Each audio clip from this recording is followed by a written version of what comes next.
And welcome back, everyone. Welcome to another evening of ESA Cup. It's me, Bozemax, and once again, just like previous Monday, I am accompanied by the wonderful Nash. Hello. Yeah. Hello. How are you doing? I'm good. How are you? I'm actually wonderful. I'm very excited for this. I mean, it's the fourth week out of the 5 weeks we have for this first stage of ESA Cup. So it's kind of nearing the critical moment where we might see the first teams fall or secure their spots. And yeah, this is where the things like get very, very important. So certain teams can no longer really afford to lose any further games. And yeah, just the tension is rising. Yeah. I mean, with the further along you get in the weeks and the way that the entire system works, it's like people are going to be fighting tooth and nail for these positions. So more than likely, we're going to see the very tense, more sort of encroaching games coming up in the next, well, in this Playday and also the next couple. So we'll have to see. Indeed, indeed. And just like any Monday, we're back at Group A of ESA Cup. And we're actually having 3 matches originally planned for you. But just like the previous week, that's when it was first announced. Team Synergy, unfortunately, has forfeited every single match of the competition. And therefore, the final match between Team Synergy and Team Kanji won't be played. And therefore, Kanji already received their free win. But that leaves us with two beautiful matches for today. It's going to be Eagle Empire versus Team Misclick, and then followed by Odessa Esports versus Pira, which of both can be very interesting matches, especially if we could take a quick look on the standings right now. Again, these are the standings updated till this very moment with the free win coming from Synergy already included for every single team. But if we just take a quick look, both Odessa and Eagle Empire currently in the 4th and 5th spot, a little bit in a tricky situation where, like I said, this is where things start to really become very important because losing can cost them their spot and winning can still kind of save them from their positions to make things a little bit more secure. While Kanji and Team Misclick both are on the top of the group. Realistically, neither team is completely safe either because Eagle Empire could feel confident going into the game they're going into, whether they do or not. But they could feel confident going into the game that they're going into, thinking they've done enough studying, they're ready to go in, they're ready to take on this team. But then if they win, and I mean Odessa win their game, you're still in the same position. Realistically, you might just overtake Pira, but it's like it really depends on what happens. Yeah, that's indeed the thing. And with 2 weeks remaining, like technically, if Eagle Empire will win both weeks, they're in a good spot. If Odessa wins both of the upcoming 2 weeks, they're in a good spot. Like literally, the whole composition, with of course Team Synergy being locked in the lower spots, can still change. Even for Kanji and Team Misclick, who are in a great position with 9 points each, basically earning every single point possible up to this moment, are in a very good position, but could potentially still lose it. So yeah, that makes things very interesting for this group. I think so far ESA Cup has been very wonderful in terms of the matches being very close, and that makes me very excited for this first match of today. Because like we already said, it's gonna be Eagle Empire versus Team Mystic. That's the first match we're going to be playing very soon from now. Before we jump into the game, like always, we have done our Twitter prediction where you viewers get a chance to cast a vote on thinking like which team you're hoping or thinking that will win the game. And let's just see what the outcome of that actually is. There we go. What is it going to be? 19 versus 81 in the advantage of Team Mystic. What does that say to you? 19 versus 81. Yeah. That's a big one. In the prediction? Yes. I see 1% versus 99%. What? You're looking at the Twitch prediction. No. That's a different one. That's like one that's currently ongoing. I think it's still running. It probably hasn't ended by now. No, it's still 36 seconds on the clock. Of course, by the time our viewers hearing this, it will already be over due to the little stream delay that we're having. No, we did a Twitter prediction as usual, and there it's a 19% for Eagle Empire and 81 for Team Misclick. Good luck, EE. Good luck, Eagle Empire. Yeah, that's exactly what I'm thinking. Of course, we just took a look at the standings for the previous screen, and we did see that Eagle Empire is here, while Team Misclick is there. So it's a bit understandable. And at the same time, Team Misclick has been around for a bit of time and generally has been doing fine, usually getting towards the finals stage, like the finals playoffs bracket, where Eagle Empire kind of tends to not make it past groups. So I can understand it, but at the same time, I think every season that we see Eagle Empire just doing a little bit better compared to the previous season. And maybe they have finally they finally got what it takes, and they will be able to potentially beat Team Misclick. Everyone loves a good underdog story, so if we're to see it, we should hopefully see it today. So, indeed, and to get a proper idea of what is waiting for us for this match for today, let's just quickly take a look at the map bans for this matchup. It's a BO1, of course, so there's going to be one map that we're going to be seeing, and that is going to be nothing. No maps. It's just a brawl. We've got all 10 players in the car park. Each of them have a set of knuckle dusters, and we're going at it. Yeah, that's interesting. I think some of our casters back on, I think actually yesterday, Sunday, had the same issue where for some reason the map bans just weren't showing. I can try this. There we go. I fixed it. Somehow the resource didn't reload. So it's going to be Chalet for today. On the sides, of course, you can already see which maps were banned by each team. So if you kind of did the math or at least look at which map was still missing, you might have already have been able to draw the conclusion that it was going to be Chalet. But Chalet is going to be the match where it's going to be Eagle Empire on the defense and it's going to be Team Misclick on the offense. Well, might I have some things to say? Yeah. Well, when it comes down to Chalet as a whole, yeah, very even, slightly defender sided. If Eagle Empire are to make an impact in this game, it has to be on the defender side. Okay. Because it's just like realistically, because it's slightly defender sided. No matter what team's going to be there, you're going to be slightly favored anyway. And with Misclick, as we already analysed, be like as they are like. A good team, gun skill wise, but more sort of oriented to that sort of strategical, methodical play style. I imagine that we will see like a very, very strong defense come out of them and a bit more of a scattered attack, a bit more of a staggered attack, should I say, depending on what Eagle Empire decides to bring to the table. So realistically, what I want to see from Misclick here is like some real pressure on any sort of like flaws and things that were going on, because I remember there was a game that we saw the other day where there was like it was Clubhouse and like Church Wall was just open and no one took advantage because they were all too afraid. Right. And it's like, I think that realistically, if you see something wild like that coming out of the woodworks, like they definitely need to try and take advantage of it, because otherwise they're gonna like fall behind at the start again. And I think when looking at the side of Eagle Empire, I think Eagle Empire need to introduce more of these things, try and like throw them off, try and funnel them into certain areas, because if you can funnel them into certain areas, you can use certain operators to be able to sort of congest that area. For example, like Azami with the Kiba barricades, for example, like Smoke with his smoke canisters. It doesn't just have to be like denial of space. It can just be like an Azami getting a bit aggressive with a barricade that stops her from getting shot. So it's just something simple can very much change the course of a game. And I think if Eagle Empire are able to like bring some of these things to fruition, like they're definitely going to be able to do a lot more on that defensive half than what they would normally. And well, as I said, if they're going to make an impact in this game whatsoever, it needs to be on defense. Okay, yeah, interesting. Yeah, also if I think back about Eagle Empire, I don't really know about mine from Team Misclick, but I do know that Chalet is one of the favorite maps from Team Eagle Empire. So that does also kind of promise some good things for them. And like we already said, like back in those standings, Eagle Empire is a bit in the lower spot right now, and they're now playing against Team Misclick, which is one of the better teams. And next week they need to play against Team Pera, which is also a great team. I think they're up for quite a big of a challenge if they still want to be able to stay in this competition and make it into stage 2, which is going to be a Swiss system. So Eagle Empire has a big job to do, but they know what to do. They have been they've been allowed to go to Chalet, which is one of their more played, better maps, and I'm very curious to see how things will go. For now, we're just waiting for the final members to join this lobby so we can hopefully start this match very soon. But at least we know what we're going to do for today. So it's going to be Team Eagle Empire versus Team Misclick on Chalet. Defense for Eagle Empire. And like you already said, defense does provide some opportunities for the map of Chalet.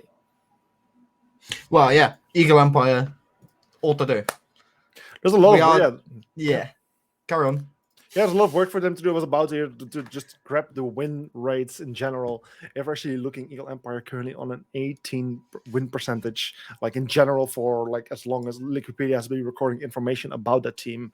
So it goes way back, but so it does for Team Misclick. For Team Misclick, like it's also around here for maybe 2 or 3 years or so, and also they are on a 52% win streak, which is not ideal either, but it's much better than what Eagle Empire is showing. So that makes me a little bit scared for Eagle Empire. I think also if Team Misclick would win this match, I think they will be secured off their spots. I mean, we can just quickly do some quick maths here. If we bring back up that standings sheet here, as we can see, I mean, if Team Misclick will add another 3 points to their record, they'll be on 12 points in total. And yes, there's no way another team can potentially still pass them by that point. I mean, they can be passed, but they cannot drop out of the top 4 anymore. And then they will be secured 4 spots into the second stage. For Eagle Empire, so for both teams, it's an important one. Eagle Empire to stay in, and Team Misclick to secure things out.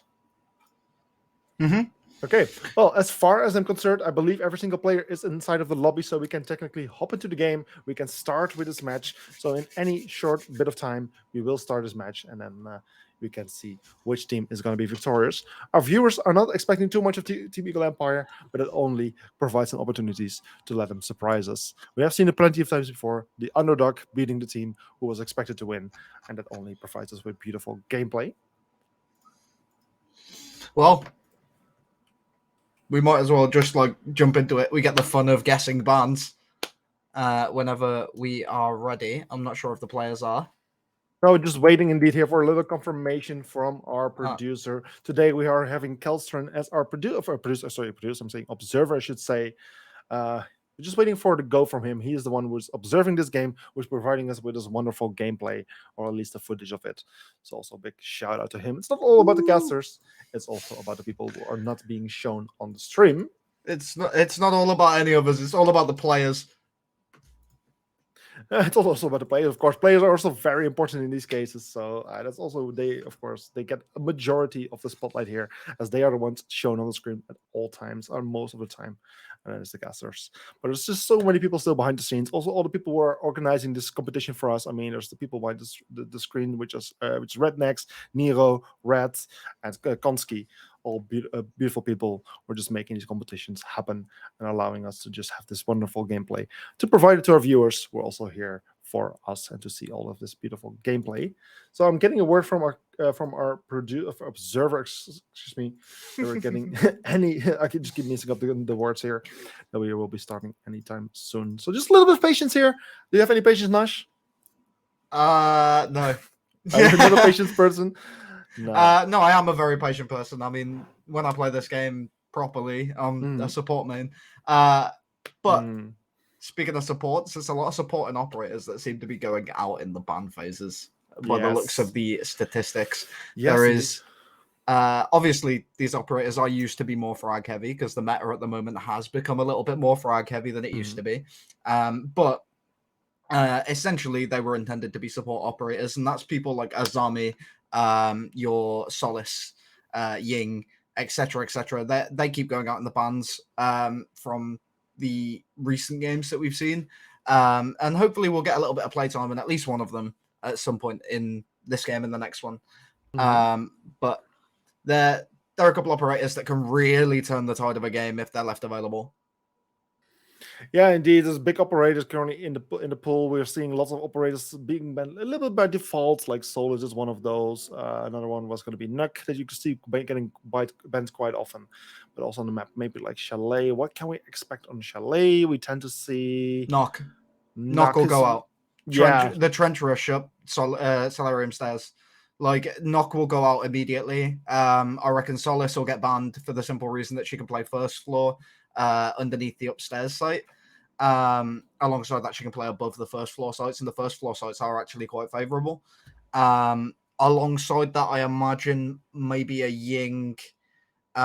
If not the Knock, then we may see Osa is one that could definitely go out on this map. Mirror will probably go. Yeah, I'm very curious to see which ones will go indeed. And as the game is now loading in, or at least the map is loading in, we'll see, and we'll find out in any short moments.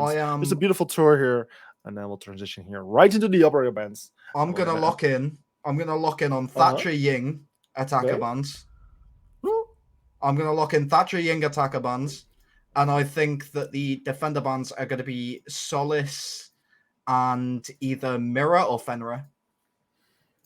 Okay. Well, you're starting out very, very much in a right guess so far. At least Thatcher has been banned. That's the first operator to go. The question is, will we see any other of your predicted ones? Do we Let's see a Ying? Oh, Oh, it is one All of right. those that you did mention at one point, but in the end, you decided to not include her into your. Yeah, I thought I was confident on the knock at first, and then I started second guessing. But well, here we are. Knock got banned.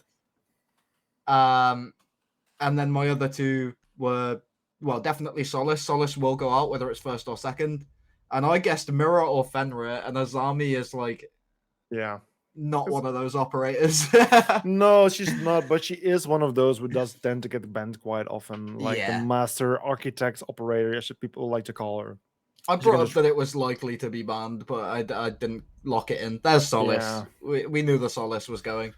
Yes, if just looking at the statistics, it's almost an oddity if she doesn't get banned. You would 22 times now. Yes, and also for the previous season, I think we were at 70 times in total for that whole season. So it's ridiculous. It's ridiculous. Poor Solace, man. I don't even dare to guess the percentage. Let me just quickly bring it up because I'm so damn curious right now what the percentage of her bans were in the previous season. Because I believe the percentage is shown, right? Or is it not? That is absolutely insane. I will carry on with the game as if nothing's going on while you quickly find those. They brought a Castle, Frost, Valkyrie, Tachanka, and a Pulse. Pulse is more than likely going to be playing in the... Oh, actually, I think he's going to be playing upstairs. They are on the first floor site in kitchen dining. And it's kind of one of those sites where you kind of question the Tachanka here. Like, bringing the Tachanka along, yeah, definitely could be a really good shout, but I imagine that it'd be very good on, like, the upstairs site, where you can play further back towards Solarium, and you can sit and just pop some fire grenades over at the half wall. But in this sort of situation, it's like, really, the only thing that Tachanka has to sit behind is the planter box, and obviously it's not going to be reinforced. He's going to have a shield there, yes, but it only takes someone to take trophy for him to have to give up that position. So yeah, that was all I had to say. Carry on. Yeah. So to answer the question about the ban percentage of Solace for the previous season, that was 58%. That's half of all games. That's more than half of all games, indeed, with a total number of 80 times. Jesus. Yeah, that's just crazy. Luckily, the ban rate is going down for her, but currently she's at almost 65%, so the percentage isn't improving, just the quantity of bans. But that's also because we're very early on into the season, of course. Well, also something we're early on into this match is this match, and as Robson is the first to fall to the first to find Pizza, it's Jisuke getting taken out there, but taking out Natix, and that's that's not what you want. The Blitz going down first. No, and certainly, and that's another thing you don't want is to continue losing casualties on each side. It's currently a 3 versus 3 situation with just the Valkyrie being very low in HP, but still in the game. But attackers have mostly accomplished getting top floor control, after which they can now put full pressure on the bomb side below. Yeah, very quick take from the side of Misclick on the upstairs. They've managed to get themselves in very, very quickly. Ash coming in early through the window. Pulse is going to be prepping this barricade to see if he can jump through on Piano. But it isn't going to be looking like anyone's too close right now. But, I mean, on a real, like, there isn't really a lot that the defenders can really do here. Obviously, Pulse is going to be able to get this one through the wall. Almost finds a second as he does decide to just run away. But on the defensive side, their gadgetry is kind of like mediocre. It's like, obviously you've got the Valk, but that's like passive utility. It's something you throw down, forget about it. You've got the Pulse active utility, pretty good. And you've got the Tachanka, which is active utility, but so difficult to actually like really get people into a position because you need to funnel players. And in order to do that, you need to do certain things. And if you're not able to, then you lose. Pulse is going to lose his life on the second floor. Yeah, A that's little unfortunate unfortunate. one. That's unfortunate. Great use of his scanner trying to find some information. But unfortunately, the shotgun just doesn't have the range, and also a bit of mistiming there doesn't allow him to win that gunfight. He did do a bit of damage, but it's not enough to take out Yasuke. But luckily, there's still Raven who does do a bit of damage there on Yasuke, takes him out. But the Eternal with a kill on Raven. We're now in a 1 versus 1 situation. Valkyrie even damaging herself with her OC4, barely taking her out, almost taking her out, I should say. And Eternal now knows where she is and is gonna just relocate himself to retrieve the diffuser. After which is now making his way into the bomb site, and now it's all up to the Valkyrie. Valkyrie needs to stop the defuse, but she needs to be careful because it might be baited, and it does. Eternal goes off the plants last second, knows he's in danger, finds the kill, and secures the first round here for Team Misclick, putting the score on 0-1. That was a perfect bait, but I wouldn't have baited that. I'd have stuck that. That was too close. I mean, realistically, Valkyrie should have like baited the doorway, maybe just like sat outside the door to see if they do stick it or not, because you know about where they are. But it's one of those where it's like you either take the risk or you don't. And in that situation, in both positions, I'd have played it differently. I think that the Valk should have like been a bit more conservative, tried not to be as aggressive, tried to bait them, and the Yana should have probably just stuck it because it shouldn't have been. What they were planting for like 5-ish seconds. Yeah, there was still plenty. So they only had like a little bit. Yeah, that's the thing. If you're a defender, I mean, the attacker, the second he comes off the planter, of the diffuser, he's still going to be very vulnerable for 2 seconds or so, just trying to retrieve the gun, trying to reorientate, like here, where's this Valkyrie exactly? So the Valkyrie does have an advantage, and there is a bit of time for her to work with. So just fire a few shots, just sprint, but don't really go run into the room, and just try to get the person off the diffuse, but still stay in safety. And yeah, unfortunately, the Valkyrie just taking a little bit too much risk there. Unfortunately, not working in her way. But it was a very close round. The next one, if it just gets as close, it might just go the complete other way. But we'll see as the second round is now starting. The Mozzie on the defensive side just tells me that they want to be more aggressive. Like bringing along that Mozzie, the Wamai is a very like fluid operator, an operator that can bring his utility around with him as the round goes on. And Mozzie is one of those operators that just kind of, again, throws down his utility and forgets about it. It's not something that's, like, important to really keep track of, and he's going to be on the board. So, as an operator that is oriented around that aggression, I imagine that he will be doing so. Yeah, and something to keep a track of, something that's important is indeed your life in this case. And the Buckenford already unfortunately losing his life very early on to the C4 of the pools. A great use of likely that pulse scanner in combination with the C4. But then unfortunately also Robson getting taken out, bringing us back to an equal 4 versus 4 situation. Nate's being thrown from below, not finding their target yet, but just creating a bit of verticality, which can be used either way. But in the end, it's 2 people on the side of Eagle Empire finding kills, bringing us to 4 versus 2. I don't think you realised, but Sledge was being scanned from above by Pulse, and Pulse just shotgunned him through the floor. Right. This Mozzie very close. I mean, this is a pretty precarious position for both of these players, but they are going to take a swing, and Mozzie ends up losing, which is unfortunate. 1 HP on this Yana. She is being scanned by the Pulse. Yes. This Pulse just needs to tickle her. Yeah, it's just great information. The Pulse, like, he doesn't even need to do something with himself. Yes, it's a shotgun, which he can use very well to just spray and try to, like, just pray for a bullet to hit. But in the end, he has 2 other teammates, which he can easily use to just provide information, and they can do the work for him.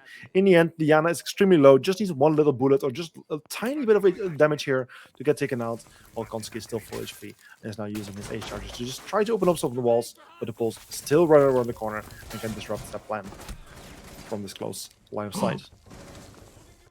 Very close. The Ace repels in, tries to get the engagement with the Pulse, but ends up losing out to the Frost in the closet. It's going to be the Yana on 1 HP left alive, and she is going to be in the kitchen. Cooking up a storm now as she manages to get 1 onto the Frost. She's going to be trying to get more.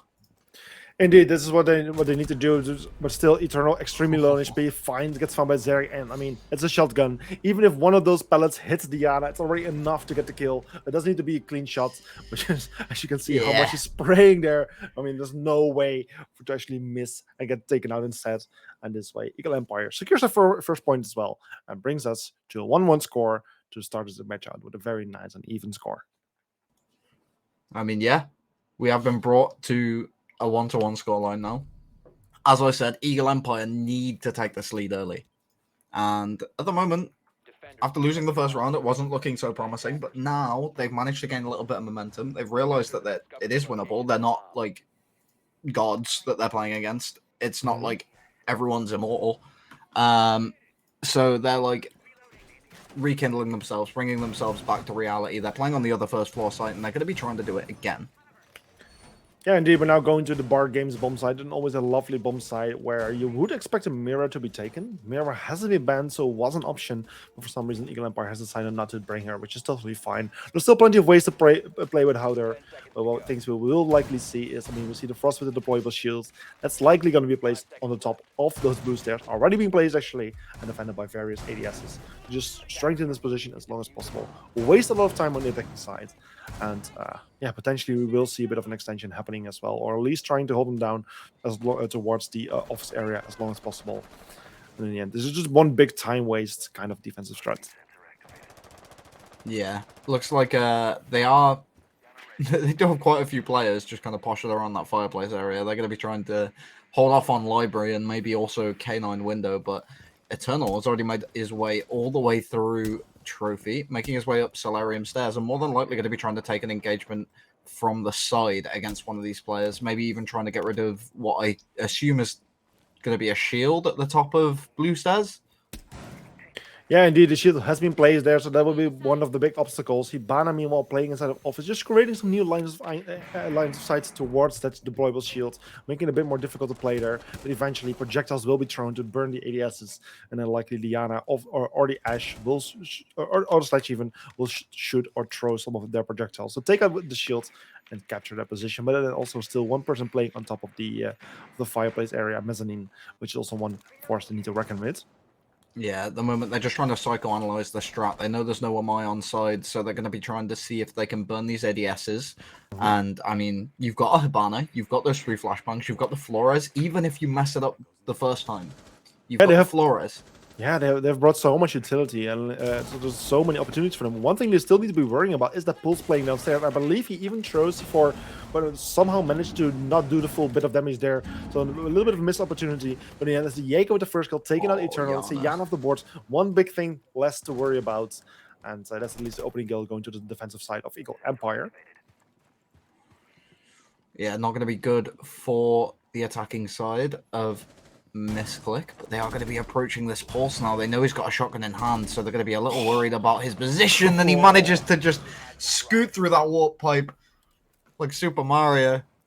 Yeah, and currently Natick still playing on top of the blue stairs, or at least I imagine he's still playing on the blue stairs, as I don't think the position has been taken yet. Yasuke, however, managed to find Natick, takes him out, so I guess that Frost was playing somewhere else, but it's now 3 versus 3, with Yasuke and the Sledge extremely low on HP, and as Raven finishes Will, it's now 3 versus 2 in the advantage of the defending team of Eagle Empire. And I mean, they have 1.5 times the health of these players, now 3 times, as it spikes. Yeah, indeed. This is going to be a very tricky situation for Pizza here. He's currently playing inside of dining. There's a castle barricade in his way. He does still have some drones, which he can do some self-destruction to create a path, but still, the time is not working in his advantage. Actually, he can just rotate through here, something I think even he himself didn't expect. But in the end, there's 2 players still remaining, and there's no way in a sense there. He's just waiting right around the corner with the same shotgun in hand. He gets the final kill and stings a little bit earlier than than the timer would have.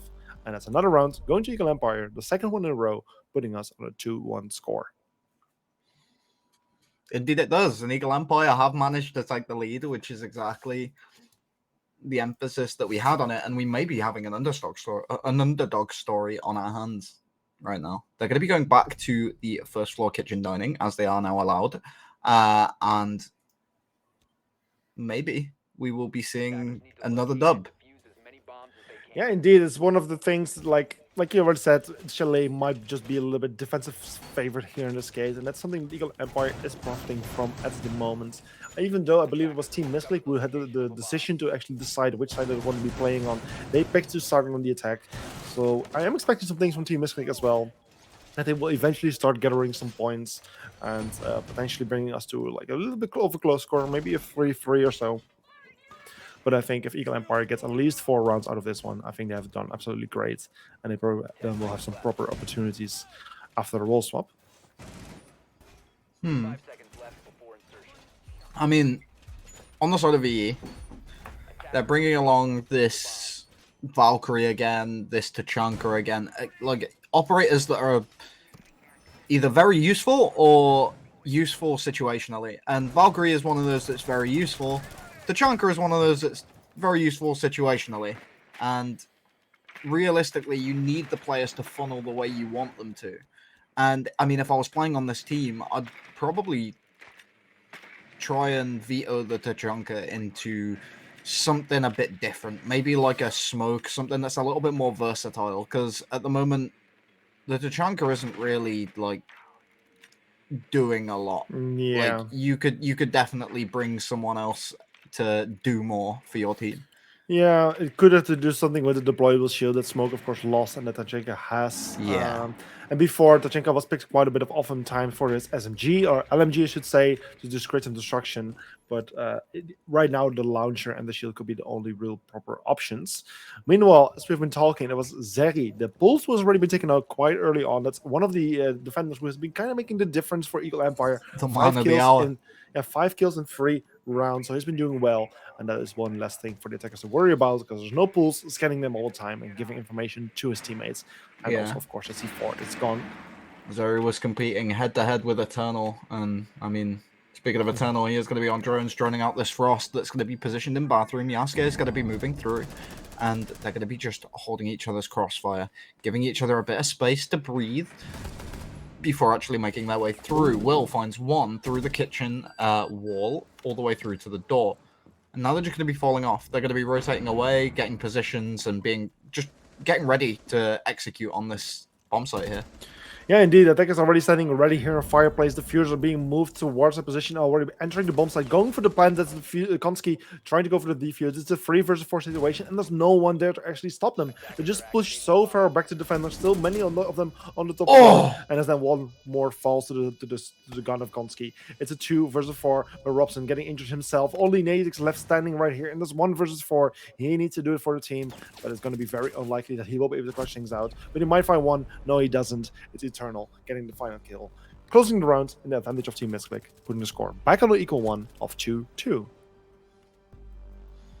Well, a bit of a back and forth right now as things stay even going forward.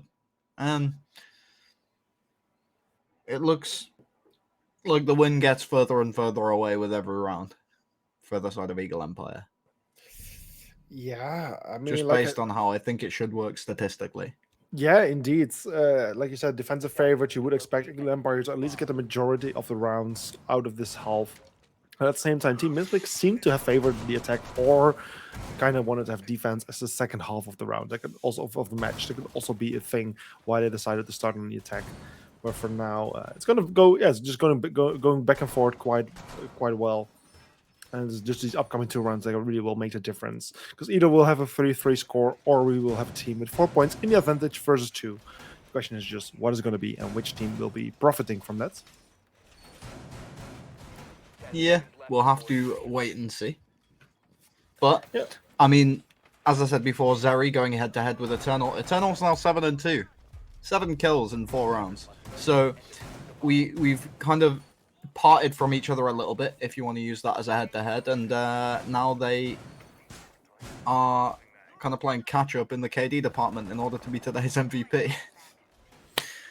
Yeah, indeed, the MVP thing, that's one of the things that has been quite kind of new with ESA Cup season 6. The MVP statistics have been held a bit more effectively. Even though we're a little bit late at the moment, I believe, I think we will see more MVP data coming out very soon. And then also, of course, we will award the MVP of the week each week. So very excited to see the stats coming out at one point. It's Musa who is the one responsible for that, providing us with these wonderful stats. So very excited to see how those will go. But meanwhile, as I'm talking, already quite a bit of things happening. Yeah, surely the player that was the Twitch that was standing around in the corridor knows about this piano door being punched by Pulse, I assume. He is going to be playing close to it. He's got his scanner out by that wall there, by the piano wall into the corridor. Just going to be opening up the hatch is Will. Potentially just seeing if he can cut off any rotations for anyone that does decide to rotate over underneath the map through that area. And that's a very good thing for these teams. Obviously, there is very precarious positions from some of these players. Will manages to find one through the wall. And now we see trades coming back and forth. And he trades back and forth. It's a 4 versus 4 with still 1.5 minutes on the clock. Attackers have opened up the first bit of walls, but Eternal finding Will, that's not something you want to do. That's your own teammates. That's not a great thing to happen in this case. It's now 4 versus 3. Team Misclick unfortunately losing the advantage, but still being in a position to change that if they work effectively. Attackers getting closer to the bomb site. They have opened up the first walls. They will have those new lines of sight and edgy points, but need to be very careful, especially as Konski is trying to make his way in alone, trying to get damage in the progress, but does find Reen and bringing things back to 3 versus 3. Beautiful shot too. He's now going to be making his way through. Is he going to be able to get in here without being in too much of a precarious situation? Looks like he's just having a poke through the door, but he's afraid of this pulse from around. And pulse is going to be below. He has looked like he's dropped off, and he is going to be scanning to see if he can wait for this planter to make their way through. And he pulls right below, continuously holding that scanner, still C4 in the pocket and that very dangerous shotgun. So plenty of opportunities for the Pulse to try to deny the plans. But as Konski's going in, the Pulse will have his moment to go for his action. Throws C4, will he get the kill? No, he doesn't. What happened? How did he miss the shot? How did he miss the throw of the C4? It's a very interesting question that we might never find out. But in the end, it's Konski getting the diffuser down, taking out Natix as well right after. And this suddenly, Eagle Empire is in a very terrible position. There's a 2 versus 3. The timer is ticking in against their favor, and they really need to retake the bomb site, get some kills, and need to get to the diffuser, which will be an absolute terrible challenge for them.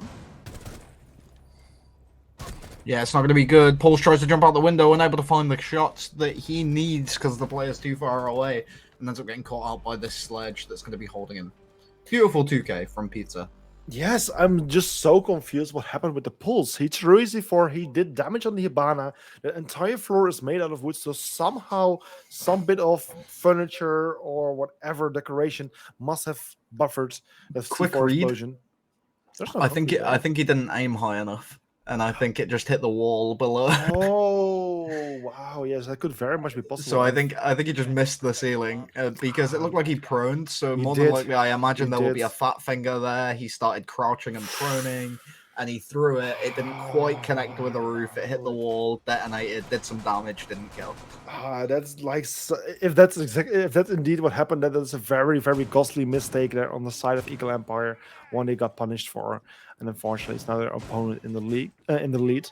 Just one more round for Eagle Empire to play on the defense. They're seemingly, I mean, statistically preferred bomb site, the side to be playing on, I should say. And there's just one more opportunity here to go for the defense. We're going back to bar and games. Bombs I did play before and managed to win. The question is, will they be able to do it a second time? Frost making some holes down into blue bar just to allow them to watch those angles if a player does decide to push through.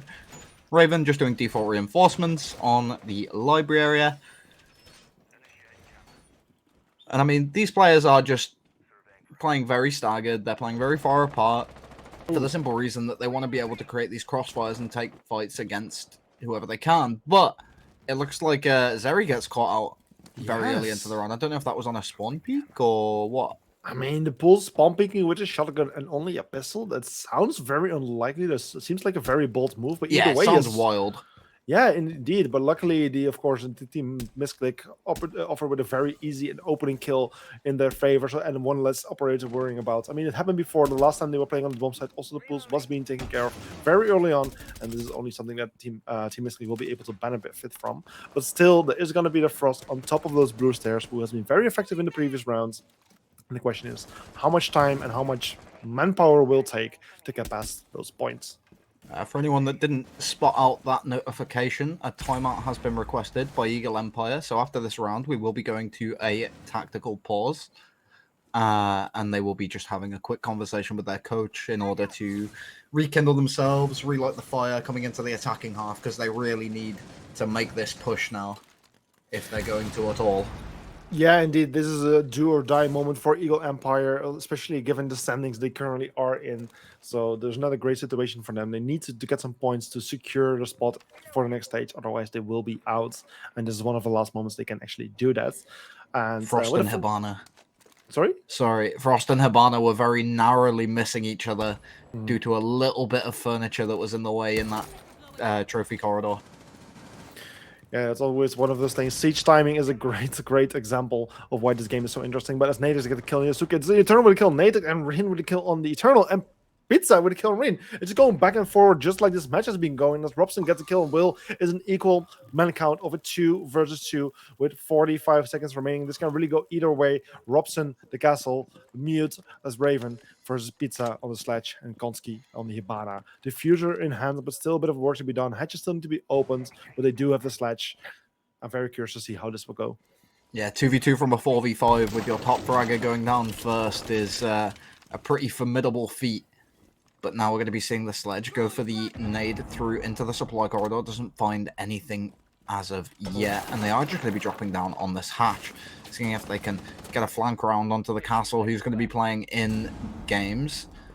In comes the Hibana. Swings the door. Unable to see him. Doesn't quite know where he is. Is going to be trying to go for the plant. Instead finds the head of Mute and manages to win out the round. Yeah, very surprising round and going in the favor of the attacking team. Just very bold action, which in the end, worked in their favor. So Team Misclick getting another round on the board. It's a 2-4 score, which we'll use to go into the roll swap here. And yeah, of course, for like you already mentioned before, a tactical timeout coming from the side of Eagle Empire, very understandable. They only got 2 rounds out of the preferred defense. It doesn't spell too many good things for the second half of this match. Yeah, it gets quite scary when you lose out considerably, especially when you're playing a map that's going to be a bit defender-sided anyway. It's going to be in your favor from the very beginning. You are starting on defense, and you have a really, really solid, like, couple rounds, but you end up losing out 4-2. Realistically, what they're going to be focusing on now coming into their attack is they're going to be wanting to try and thwart the things that Misclick are bringing to the table. And at the moment, Misclick are bringing to the table aggression. So realistically, how are they going to combat this? They want to try and bait out these players, isolate 1v1s. They want to try and play angles. They want to play refrags. They want to play together. Because if you're focusing entirely on the execute and the utility that you need to bring, then you're not going to be well equipped for these gunfights, which is what in the attacking half Misclick have given you. So more than likely, if you assume on the defensive half, they're going to play very similarly, which, I mean, I see a Warden, I see a Fenrir, I see a Wamai. Like, these are relatively aggressive operators. If you assume that they're going to do the same thing on defense as they did on attack, you want to be isolating these 1v1s. You want to bring along someone like Zero, as you can see, or Flores, the utility that you need to be able to deal with anything that they use in order to make these aggressive plays available. Yes, indeed. This is something that Eagle Empire is now up for, like a challenge they're up for right now. We just see a bit of second attacker repicks happening. The Ashe is going towards the Lion, and that Zero is going towards the Flores, and also the Sledge is going towards the Maverick. But this is the operator lineup that Eagle Empire has decided for this round, and it's now up to them to go for the offensive round here for the first time. Looking at it at the moment, there is going to be a heavy presence from these defenders in Library. Obviously, the site being right below it does make sense, but I mean, with them being as aggressive as they have been, I can imagine that there could be some pretty ballsy one-off plays coming out of a few of these players. We do see Fenrir going towards the lower end of Blue Stairs and just moving his barbed wire. But overall, the site seems pretty barren. If they're able to get in through this double window and make their way directly into sight, obviously the Frost is in a position to deny the window, but all you've really got to do is make it through. You put a good enough distraction onto the library window, and I mean, Frost isn't exactly going to deny you. Yes, but something that we did not expect is Pizza actually going for jump out, finding Raven through the window all the way into Piano. That's a very beautiful kill, but then he is getting injured himself, but will be able to be saved here by Konski, who's not taking control of these stairs. It's a 4 versus 5, but lots of damage being done on either side, but it's just Suki with a kill on Rini. Suki with another kill on Nate. It's a 2 versus 5. This is not what Eagle Empire wants in this position. They're just losing out, and there's only 2 members left standing. One member left standing as Eternal gets a kill on Zeri. Is this going to be a flawless round? It could definitely become a flawless round. It's all in the hands of Robson in this 1 versus 5 situation. Whiffs his shots, unfortunately not getting any kill, not making things any more possible for him at this moment, as he now is forced to go for a relocation, trying to find a new opportunity here. He's in a very, very tough spot. Yeah, it's pretty rough, man. I don't know if they have that hatch open, but if they do, it's going to be a bit scary. Notices someone drop down from behind, manages to get the kill onto the Jaeger, spins, unable to find it on the other side, tries to run at the Frost, unable to find it, and ends up dying. Takes his head clean off, is Eternal, and that's going to be 5-2 as of this very moment in favor of Team Mistlit. Yeah, just imagine getting hunted by 5 very hungry Team Misclick members.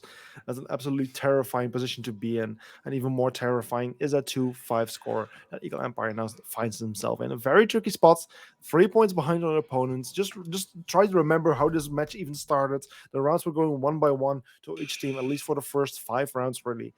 And yeah, Team Misclick is really working on separating themselves from their opponents and has created a great advantage for them to be in at this moment. Definitely have. We do see them going to the basement site. First time we've seen it in this entire game.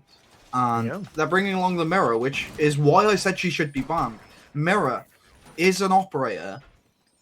That's all I have to say. Mirror's an operator. Anyway, no, Mirror is an operator that makes this site borderline impossible to push if you play her correctly. Because I've seen so many comp teams, even like top level teams like G2, BDS, whatever, like I've seen them come to this site, see there's a Mirror or play the Mirror and completely just stand still the entire match. Because the fact that you're able to deny the main default plant so easily is absurd. And then if you're able to maintain control of trench side as well, then you're winning the round. That's it. Yeah, indeed. That's also kind of in these why the default plant spot kind of shifts sometimes towards the wine cellar bomb side. But for now, yeah, it will be Eagle Empire. We need to find some way to deal with a Mirror. Luckily, they did bring some opportunities. There's soft breaching, there's Zero. So there's some opportunities here and there they could use. But as they almost found Will, the Legion very early on, that would have been a lovely pick for them. Yeah, definitely would have been. Will doesn't quite know about the drone that's going to be down there in the little split doorway. And they are just going to be playing around having this breach open, which is exactly what I said. Like, being able to sort of influence the attacking side to try and go for that plant that you want them to. And then also bring along that sort of utility like a Mirror to be able to sit there and you can sit still and just watch, wait, whatever. And that's all you need to do. You're a big enough threat as is just by existing to stop them from wanting to try and go for that plan. And with the Mozzie on main stairs as well, the Mozzie can play very patient, try and take the swing later on. And now you're forcing them to try and go for trench side. So if you just put some cover on trench side, the round's one and done. You just have to maintain that control. Even though it's a 4v5 outside of your favor. Yeah, because indeed, meanwhile, Eagle Empire has been able to check off one of those checkboxes, which was finding the roaming Legion. So that's one less thing to worry about. But still, with Konski playing here and dining, with a Mirror window supporting him, and Yasuka watching his flank, he's still in an extremely difficult position because all the traffic inside of Fireplace can be easily shut down. I believe we even have seen it last time. And as people will start dropping there in Fireplace, they find themselves in a very dangerous position because the Mirror can easily shut them down, even having a very nice line of sight all the way into the hallway of Bar. But as Mira just found things getting a little bit hot, she did in the end drop down and has given away that position now. Yeah, but even though that position's been given away, it's one of those positions that's very favorable once you're playing it, but the moment you give it up, it becomes worthless. Yeah. So you're not sacrificing anything, because realistically, what are they going to watch that angle for? Like, their own teammates! Oh my god! He gets a third, gets the fourth. No, he doesn't get the fourth. In the end, it's the zero getting the kill. There, Yosuke is shutting him down in the killing spree, but it's still a 2 versus 3 situation in the advantage of the defending team. Every single defensive member playing downstairs, but as Raven finds Eternal, it's Ringy going for the defuse. Raven needs to cover him, but will he be able to do so? Yes, he does. The diffuser goes down. It's a 2 versus 2 situation. Both plans with the timer working in the advantage of the defending team. Attacking team. And it's Gonski and Pizza who need to find a way to just work on the man of advantage and eventually go for the defuse. But as Ringy finds one and Raven finds another, it's a round finally going to Eagle Empire after they lost, I believe, 3 in a row, right? That's crazy. Eagle Empire should not have won that round. They only got that round because of Misclick's greed. I think the fact that Misclick's players overextended after getting 1 or 2 kills was the reason that they really lost that there. Yeah, because especially as the Buck lost his life while he was trying to take care of the mirror window facing the default plants. A great read, by the way, from Team Misclick, knowing that the Buck is very vulnerable at the moment because, of course, he needs to switch from that on the barrel shotgun to his main gun. At this moment, he's a little bit vulnerable, and it's a very smart read of them to just peek that vertical that he just made and try to take him out before he pops the mirror window canister. Yeah. So still a great attempt there from Team Misclick, but a very, very beautiful way to close things out from Eagle Empire to still win that round. Yeah, Misclick. I mean, that was just disappointing. Like, there is no chance that Misclick should have ever lost that round. They got a couple of beautiful kills. They got them quick. They managed to get themselves to a 4 versus 3 very, very quickly from that 5 versus 4 that they were in. And then they just started losing because they just kept pushing. They kept pushing these players. The Zero remained alive on the main stairs for like way too long, even though they had a player in blue. And I mean, if they were just holding those angles, they would have been able to deny this default plant very, very easily. Pizza manages to get one early on a spawn peek onto Zeri. Yeah, I think Zeri has been the opening kill quite a bit of times. I think it was at least 2 times when he was playing as on the defensive side as the Pulse, and now he's also falling as the Nomad, likely due to a spawn peak. And I mean, Nomads not even making her way into the building, so obviously not being able to place any of her air jabs, which of course is a big loss for the side of Eagle Empire. But as long as they will be able to watch the flanks, place the drones, they will still have some opportunities to create some safety for them. Yeah, definitely. They need that safety net. So at the moment, with them sort of sitting around outside on the Solarium area, they are just losing players from the opposite side. Looks like they lost one over towards Trophy. But that's going to be very, very good for the defensive side, managing to equal out this man count. They know these players aren't going to be particularly close to the site yet. They're still going to be drowning out this area. The head holes, or the roof holes, sorry, are going to be very, very effective here if they come into fruition.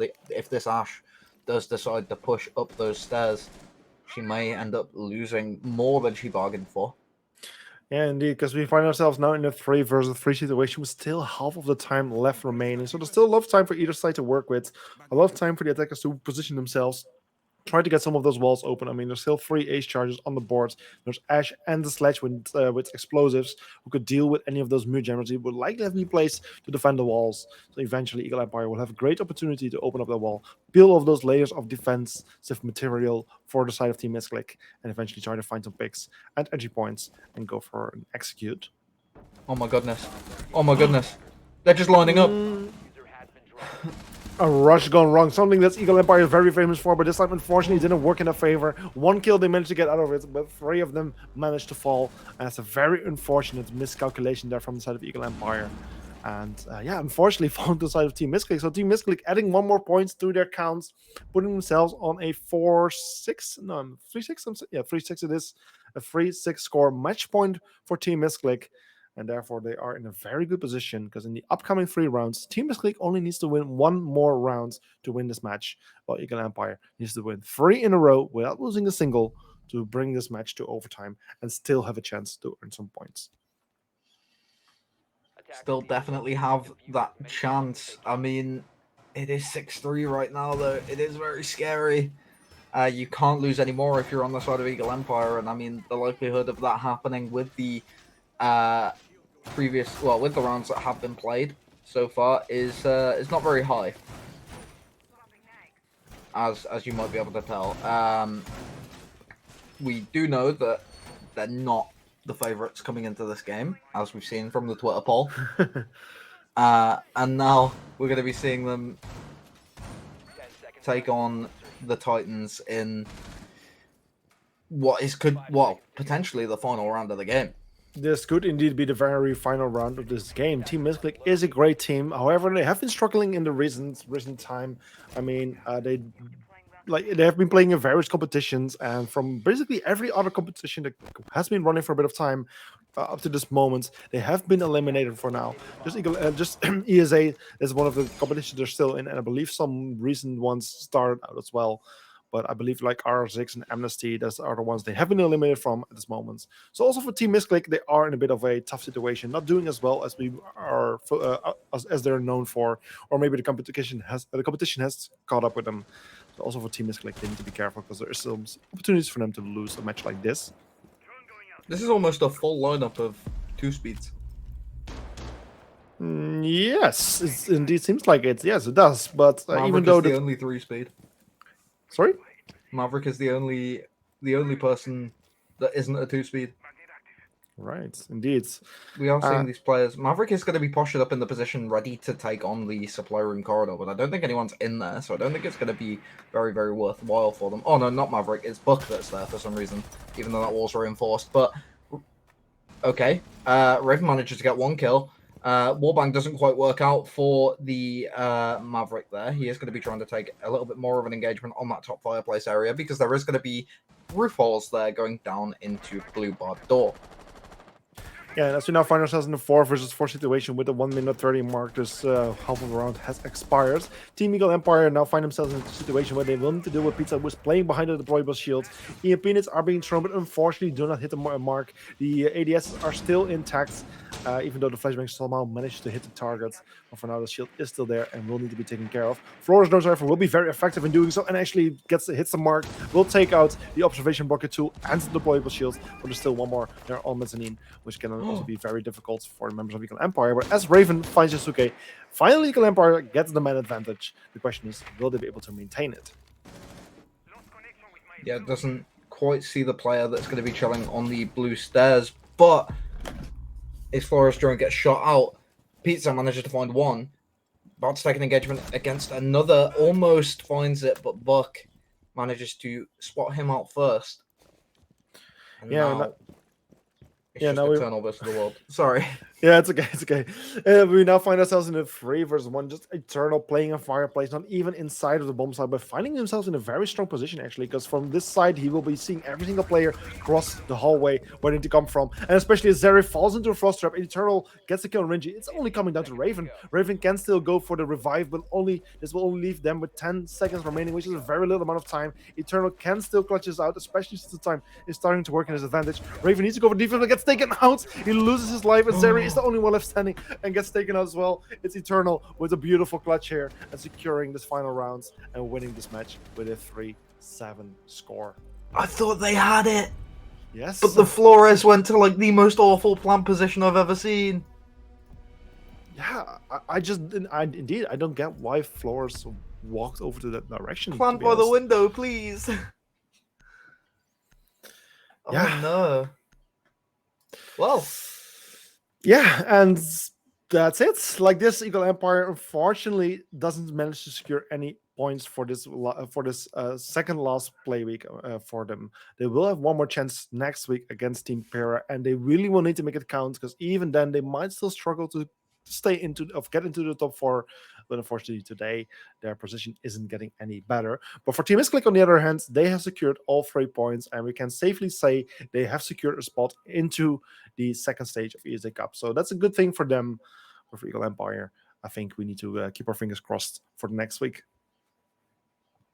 Definitely so. I mean, with the performance that Team Misclick just put up, it's pretty difficult to beat. Like, I'm pretty sure like a lot of the other teams within their group would struggle. Mm-hmm. But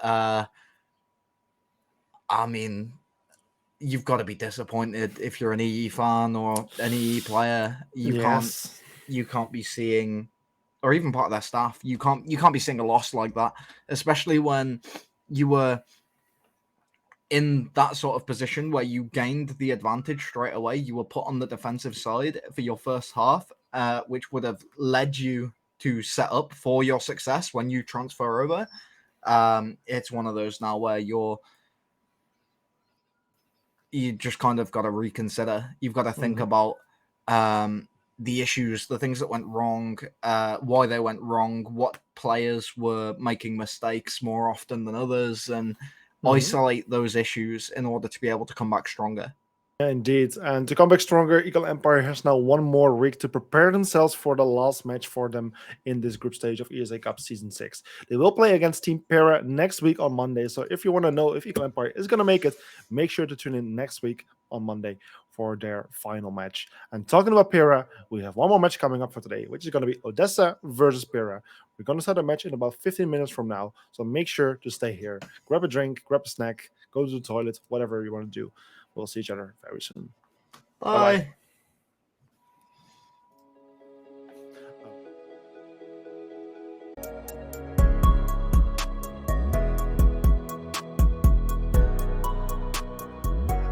And welcome back for the final match of today.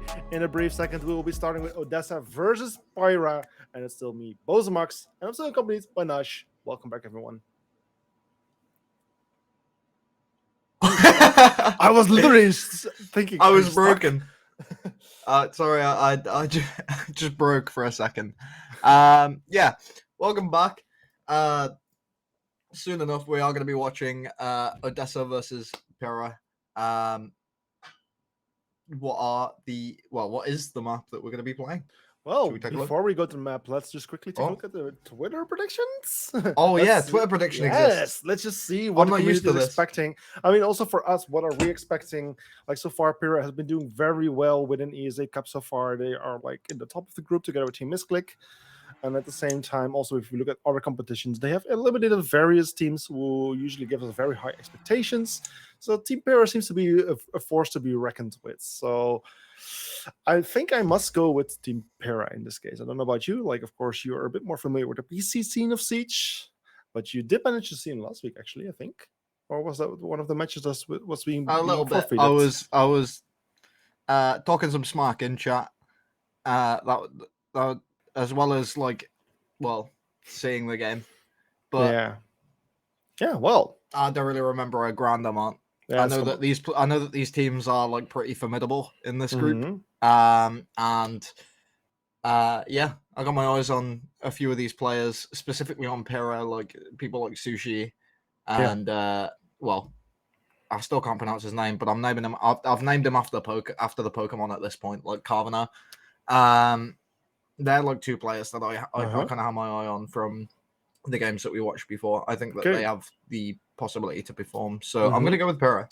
Okay, well, let's see what our community is expecting in that case. We are both voting for Pyra in this case, and I think our community is very much agreeing with us. It's not as big of a difference that we saw with the previous match. I believe Eagle Empire, how much percent did they get in the end?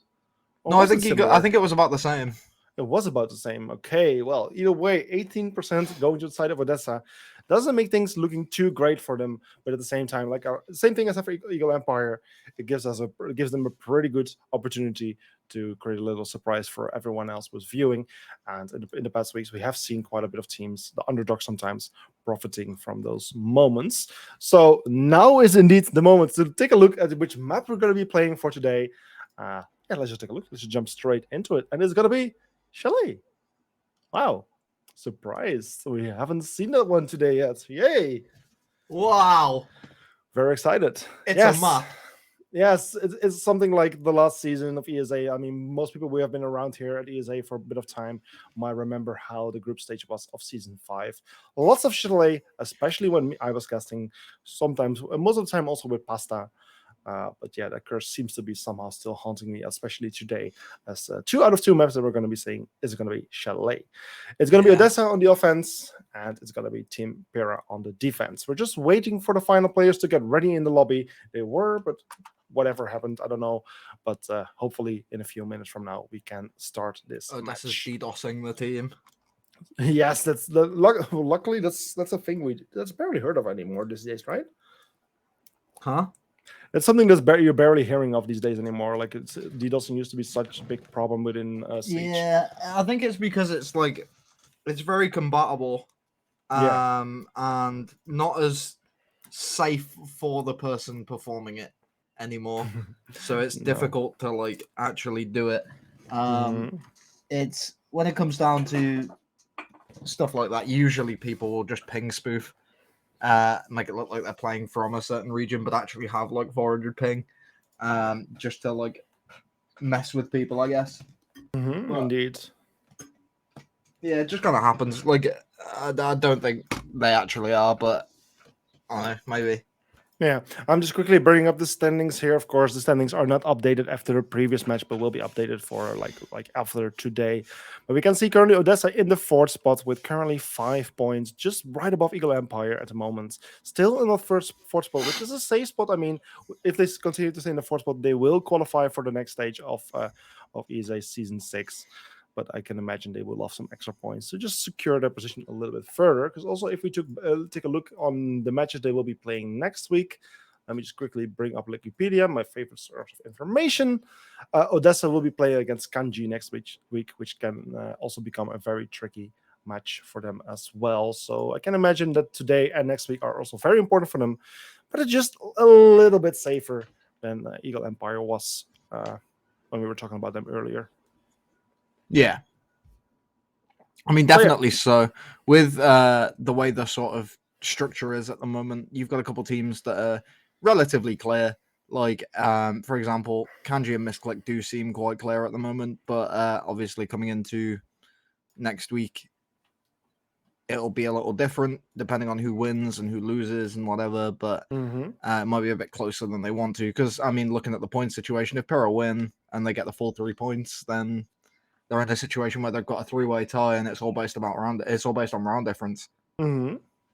Yeah, indeed. So again, for both teams, very important. Also, pair they can kind of secure the position into the second stage right now. So for both teams, it's going to be a very important one. The same message we had with the previous match between Eagle Empire and Team Misclick. So again, a very excited match to go into very soon from now. We're just waiting for one more player on the side of Pera, and then we can start with this match. And the final match for today, of course, as the previous match was unfortunately cancelled due to the forfeits coming from Team Synergy. Here we can see the original schedule for today. It was going to be Synergy versus Kanji right after this match. But as Team Synergy has forfeited the entire tournament, we won't see that match. And Yeah, Kanji Kanji therefore have got a day off. Kanji has a day off. Yes, they can now closely watch their opponent because Kanji will be playing against Odessa next week. So I hope the members of Kanji are in the Twitch stream studying their opponents, preparing for the match next week because that's also going to be the final match for both of those teams next week. And Yeah, it is gonna be a little scary, specifically for Misclick coming in as, yes, it's only by round difference, but coming in as the second place team against the first place team, and then also having like all of your dirty laundry out there, and there's nothing you can do about it because Kanji didn't play last week, so you can't like estimate a certain thing based on recent performances and strats they've used that they haven't before. It's like you've just got to kind of guess that like Kanji have that extra week to just like bag things and just like get ready with like new strategies, new ways to implement certain operators, especially with Fenrir being so new. There's so many ways for him to be used. yeah. And I think that if Kanji are taking full advantage of that, it could lead them into a position where they're able to do so much more and could be very scary. Indeed, it's going to be very scary, and we'll see how things will be going. I'm very excited for the next stage as well. That's something we can talk about as well, because that's something that most people might not be very familiar with, and that's a Swiss system. You might recognize it from the recent major in Copenhagen, where this was also the second stage of that competition. And that's something where we'll be heading into. So the top four of each group will proceed into here. The seeding, I believe, will be based based on the standards head-to-head standings. And yeah, this is a very interesting system. You win, you proceed to a BO1 match, and you need to win, I believe, in total 3. You can see, like, if you kind of watch the top route, you will proceed to the 1/0 score. where after which you will proceed to the 2-0 score and then the 3-0, and that way you can kind of qualify yourself for the first spots, for the third stage of ESA Cup Season 6. But if you at one point will lose a match, it means you need to play additional matches, and those eventually, if you lose 3 in a row, those are those red boxes you can see. You need to play a BO3 match instead of a BO1 to have your final stance, as you can call it, to still stay in the system and still have a chance to make it into the third stage of ESA Cup. So very interesting system. Very excited for that, especially since we have a mix of both BO1s and BO3s. And again, this will be the first moment that some teams will meet each other, of course, because in groups, teams have been separated all the time. And we'll also likely see some rematches happening between certain teams. So very excited. But of course, this is going to happen. It's going to happen right after the stage, which will take at least one more week. Woo! Woo! Swiss systems are interesting. They have like a lot going on. I've dealt with them before, and they can be quite confusing to people that don't quite understand them. But the essential premise, as you said, is just win games, progress quicker, lose games, progress slower, maybe get dropped. Mm-hmm. That's sort of how I understand the Swiss system, and that's pretty much how it goes. Yeah, indeed. It seems like we're still waiting for this final player of Team Pera. So I'm just quickly going to drop through a little waiting screen here, but then hopefully we can start with this match very soon. Otherwise, you're going to hear us talking endlessly, and the longer we talk, the lower the quality we'll get. So that's something we're going to spare you and spare ourselves. So we'll hopefully be back very soon when the match actually starts. See you soon.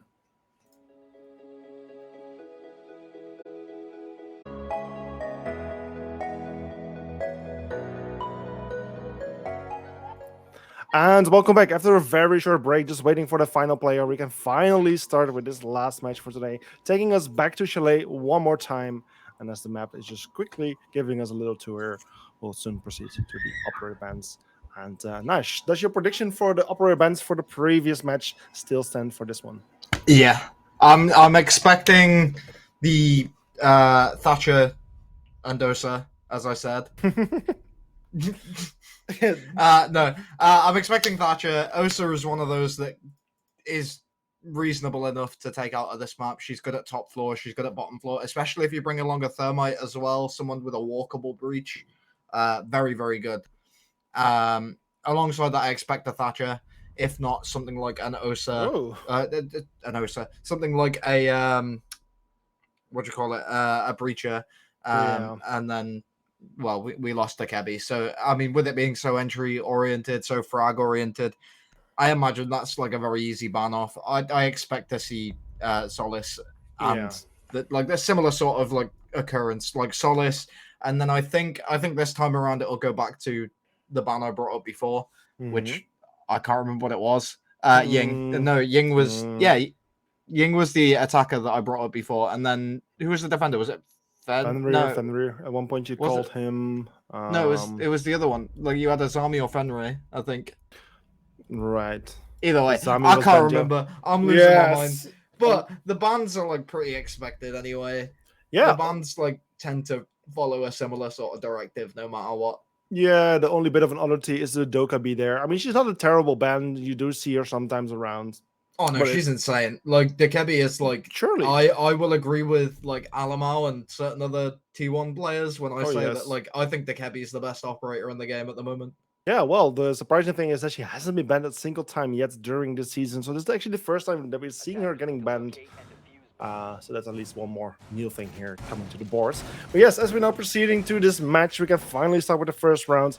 Pyrrha on the defense, starting out here on the top floor at Bathroom Office, where it will soon be the turn of Odessa to go and attack it. Yeah, not saying that they can be on the board is a little weird. Like having her banned out is, I don't know, one of those things where like sure one of these teams could bring her, but I mean in the entirety of the last game we didn't see her once. So I'm imagining that that's probably some sort of target ban, like where it's expected for the side of Pyrrha to use or utilize the Kebby. whereas Odessa don't really feel the need to play around it, but we'll see. We'll see indeed. And as the attacking phase, the action phase is actually called, is starting now. The attackers will make their way towards the building, and some action will happen soon. Attackers just looking for the first ways in, gathering some information soon, opening some of those windows to just create those entry points. And Xerox, the Nuck who was banned in the previous match, is in play right now. And it's currently Xerox trying to benefit from her. Jaeger, however, very close there on those bar stairs, on the library stairs. And we might see a first encounter happening there anytime soon. First encounter could happen earlier than we anticipated. He's been spotted out from the drone that went into Mudroom there. Isn't able to quite catch it as it goes for a reswing. He's been spotted out by 2 drones now. And now the knock is going to be pushing forward. She knows, but does he? As she has made her way all the way through, she's gone down the stairs. Yeah, of course, Nook having that ability to hide and mask her sounds can create a very surprising moment for the Jaeger, as she might not know that she's currently playing there. Nade's being thrown, unfortunately not finding any targets, but sooner or later the first encounter will happen, and that's exactly what's happening. QB finding a first, taking out the Azami there on the side of Pera, and this brings us to a 5 versus 4. Yeah, brings us to a 5v4. As you said, we are going to be seeing some shots through the wall, almost connecting onto the Jaeger. The Jaeger does end up going down in the end, and QB, finding a beautiful one for himself, is going to be gaining complete control of that outside area. Yeah, with this sorry, go on. It's okay. We are just going to be seeing these players kind of stagnate a little bit. They're going to be setting themselves up ready for the execute, making sure it's thoroughly droned out, and then they're going to start moving, as we can see now. Yeah, indeed. The Termite getting very close to that office wall, getting ready to place his Termite charge as the EMP nade from the Thatcher has been thrown, and this way they will open up the wall of office. Create a beautiful big line of sight and entry point, which will only benefit them, and especially as Akashi gets a kill there on Fenno with a nade, potentially from below. Yeah, indeed from below. It's 4 versus 2 in the advantage of the attacking team. But, I mean, if there's any players you want alive right now, it's your more supporting operators, because they're intended to be the final people alive. They're the people that are going to be in these clutch situations more often than not. And I mean, you've got both of them in a 2 versus 4. So realistically, it's a 1v2 for each of them if they are able to find their ones. We have found one so far, and the Frost is going to be very close behind this half wall. Smoke finds another, and now it's just going to be another 1v2 on the table, but uses his head as he peeks past the piano double door. Yeah, I must say, beautiful attempt from Pera there to still make things work. I mean, it did turn into 2 versus 2, but as those kills they managed to get did provide enough information for the opponents of Team Odessa to just get those kills. Unfortunately, it didn't work out for Pera. So this is the first round going to Odessa. Again, just like the previous match, the first round going to the team you wouldn't really expect it of. And yeah, that's Odessa 1-0 ahead of their opponents. That they are. Moving into the second round, on the side of Pera, realistically, what they want to really change here is, well, as you can see, they've swapped off the Jaeger and they brought along a Wamai instead. Someone a bit more versatile, a bit more fluid, able to scatter around that utility that they bring a little bit more than what the Jaeger can. And with it being a little less static as well, you can kind of transfer your hold or whatever to different locations if need be. So I imagine that it will carry on this way. Yeah, indeed. It's just up to Pera to just go for a little bit of a better defense. They got very close for the last round, but unfortunately it just wasn't good enough. And with a second attempt and with little adjustments, they could potentially do better this time. Same thing goes for Odessa. They know what they're up against. They kind of have got the first feeling and introduction to this bomb site and their defense. And they know what they're up against. And they just need to do at least as good or just even a little bit better. But I can imagine they will be in a good position for now. Yeah. I mean, we do see this knock moving in through the basement, and I mean, she's going to be quite far in comparison to how far I think she should be. As now, more than likely, I imagine she's going to try and go for some sort of push up the Solarium stairs, which is something that I brought up before the previous game. Something that sort of narrates that knock ban as often as we get it is these sort of like little pushes and little rushes and these little like rat players, as they're called, that you can perform with Knock, because Knock is so safe as an operator in those situations. Yeah, because indeed. you're avoiding cameras. Oh, excuse me. You're avoiding cameras. Sorry, I'm knocking stuff over on my desk. Yeah, you're avoiding the cameras. You're avoiding the sight lines. And look at this Knock now. She's in position. Obviously, she didn't decide to go up the Solarium stairs, but she's on main stairs right now. I don't even think this Wamai has any idea. He's going to get pushed from behind, and he's going to get his head taken off. And there it is. Indeed, there it is. The Nook making her way up, finding a second potentially. I mean, doing a bit of damage, getting damage herself as well. It's the Mute playing there somewhere near the library hallway. When the end, both of them make it out alive. But it's the attacking team, Odessa, on the man advantage here, which is only going to benefit them from here. And look at the time. There's only 1 minute and 10 seconds remaining. And the attackers do have the advantage, but there's still a lot of work to be done. And this time could soon start working the advantage of the defending team, if they're not careful. Well, they have managed to get the breach open, which is going to be good for them on that front. They've managed to secure themselves at least an entryway to the execute. The guy peeking on the piano door is going to be the Mute, but doesn't quite find anything for himself. Doesn't get found either. That's going to be very good for him. Thermite whiffs a flash and manages to flash the Knock, who's going to be trying to throw the nade through. Does get caught by one my gadget, though, and possibly the second too, but second goes through, sings through, doesn't quite catch anything. The Knock going to be just positioning in the corridor, and now they just wait until they're ready to try and execute. Indeed, and as the time proceeds, is another defender falling to the hands of Odessa. It's now 5 versus 3. As I'm speaking, is the Mute also getting injured, unfortunately. This could turn into 5 versus 2 very, very soon. Also, the Frost getting very low on HP. Also, Mute in a bit of trouble. It's a 5 versus 3 still, but the timer is running out. But the plant is finally happening. It's all come down to Smoke, who does find one, but unfortunately, it's the final kill going towards him, getting taken out, and therefore the round being won again by the attacking team, putting the score on 2-0 for Odessa. Well, with how convincing this has been on the attacking side so far, yes, I imagine that Odessa are coming in with a vengeance here. Yes, indeed.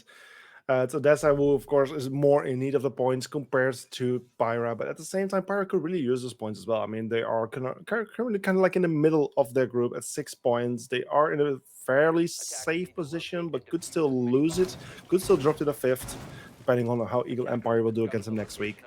But they can really use these points either way.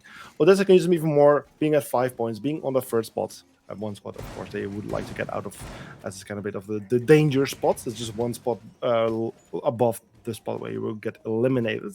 That's something they do not want. I am going to assume. Sorry?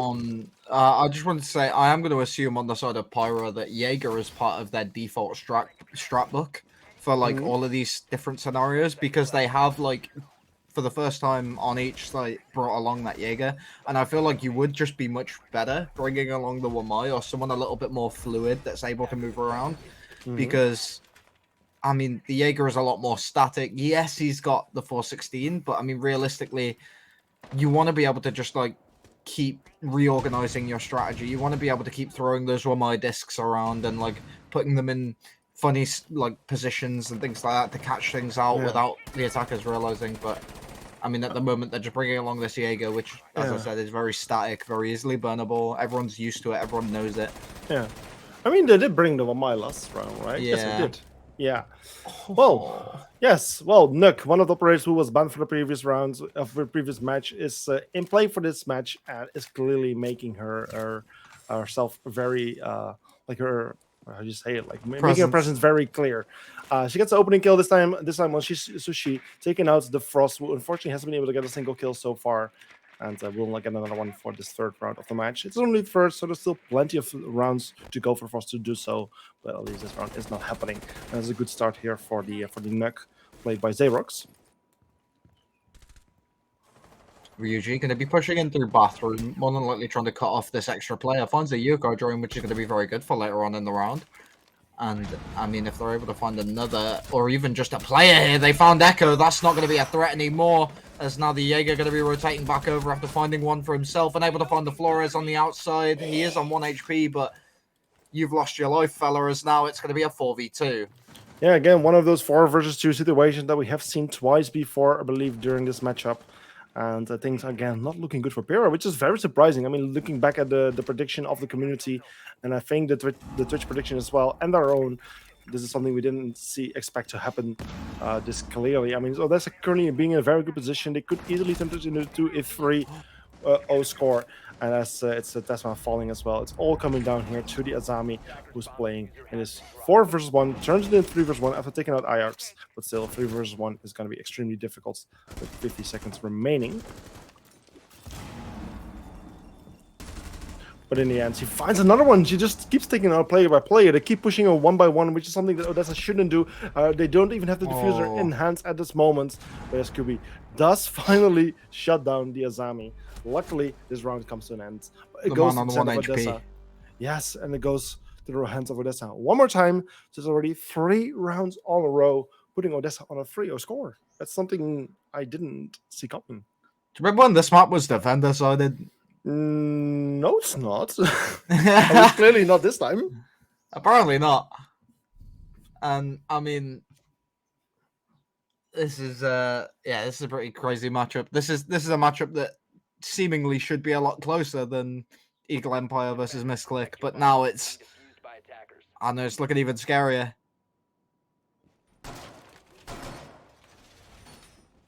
We are going to be seeing a couple default reinforcements, just setting their hold up. They're not deciding to bring along the mirror for the strategy, that sort of thing. Instead, they're just going complete default, and I think in my opinion that's probably a big mistake. It looks like QB has got the strategy down for the fuse. Something you won't know is you may not know. A lot of players could, who knows? But as a fuse, if you go up to the top floor in top fireplace and you line up your fuse canisters or fuse charges with each of the bollards that come down across the default breach wall for upstairs, you perfectly open up all of the floor on the first floor. Yeah. And that is something that is very, very, very good for attackers, especially considering you can hold it from upstairs because it's that open. Yeah, and then even using a second fuse charge will cause those pallets to even fall through those holes and even do damage and destruction and create absolute chaos on the bomb site below. And that's indeed a very interesting thing to point out, which we have only seen once, I believe, so far. So it's a strategy that we haven't seen so often yet, but maybe today Kubi can change that and show us and demonstrate us one more time. Very, very possibly. It makes me clench my bum cheeks when someone jumps through a window while reloading, because you need 2 bullets to destroy a frost mat, and you only have 1 while reloading. Yeah, maybe they are aware of Frost not being present, but I can imagine that they're like it's just such a thing you should make default. Just indeed make sure that you're not reloading, even though you don't know there's even if you know there's no Frost, because even if there's not a Frost trap, you're still vulnerable during the vault and the reloads. Well, the thing that worries me is the fact that she jumped through the window with halfway through reloading and still looked down as if they weren't aware. Right, yeah, indeed. And that's the scary part. I mean, the fuse hasn't even started yet, and we've got everybody in the building. Yeah, Odessa finding themselves in a good position, getting proper control already. I'm not sure in what extent we have any roamers now. It seems like every single defender is downstairs, so Fuse will have an absolute pleasure. Fuse charges are coming out. The first set has been activated. Second set is being activated as well. Those explosions, you can hear them all around. Using the site. Yeah, they're just doing so much destruction, creating so much chaos, doing a bit of damage potentially as well. But in the end, he doesn't find a kill, but both Jaeger and Azami have been damaged. Not sure if it was the fuse charge, but at the same time, Ajax had a great opportunity to open up that snowmobile garage wall, which will give him a new entry point and a line of sight. We are going to be seeing the hatch be opened inside of the boxes room to make that position a little less favorable for them. And now we see some freaky angles coming out of these players, but they are just going to be in a position where they've got to take these engagements now. They've managed to find one on an Odessa player. Looks like it was a Kashi to fall first, but QB soon follows. And now in a 5v3 situation, 2v5, as Sushi finds a beautiful little headshot across the snowmobile there. We are going to be seeing one push down blue, one towards trench side, I think. I'm not entirely sure, but currently Sushi being on a very good kill streak, being on a triple kill, but it's in the end it's the Yana here on the backside. Well, he's on a quad now. He's on the quad, yes, if you include his teammates, indeed, but it's in the end, it's Jaeger getting 1 kill on Xerox, leaving the Yana all left standing in this 1 versus 3 situation. Can turn into 1 versus 2. Yes, she does. She finds one, but in the end, it's the Jaeger with the final kill, taking out the final offensive player, and finally breaking the win streak of Team Odessa, putting the score on 3-1. Not bad. Not bad indeed. And one thing I just want to point out, I don't think Fuse used your method that you were talking about earlier. He did not. Right? He just fused the site directly. Yes. I mean, if it works, it works. I mean, he didn't get a kill, but I don't think Fuse's main target is to get kills, really, in my opinion. I think it's more to just create a big distraction, deal with a certain bit of utility, and just pushing people out of certain areas. So that's completely fine, but it would have been a nice thing to see on stream.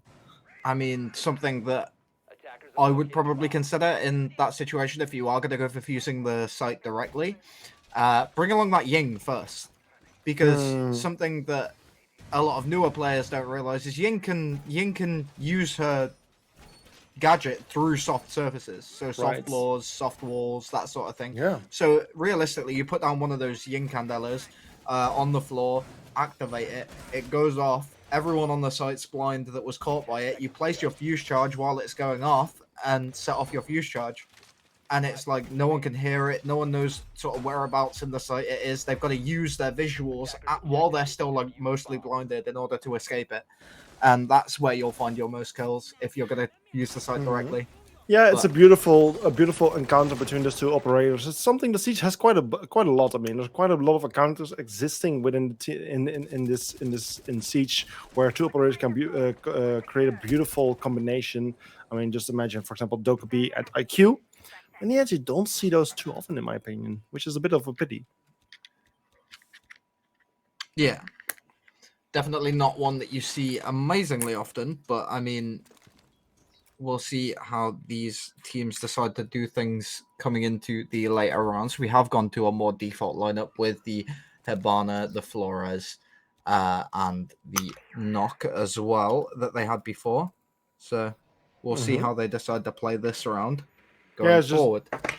Just the members of Odessa just currently gathering lots of information, Knock being here, ready at K9, to just make a first entry into office, making an entry right now, just building on that information that's still being gathered by her teammates. And this way she can soon take control over the piano area and potentially even push further on towards the reading hallway where various players will be waiting for her.